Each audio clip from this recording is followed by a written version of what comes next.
Днес ще ви покажа как да направим тази невероятна салатка. Първо салатка слагаме, след това моркови, след това земна ябълка по избор и след това може да сложим малко кълмове от каквото искате.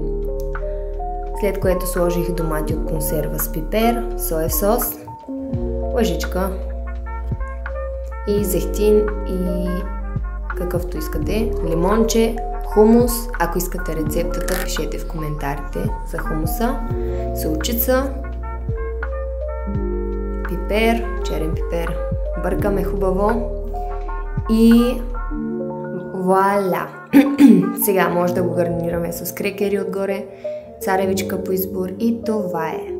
Ако ви е харесало, абонирайте се и ме последвайте за повече рецепти. Целувки!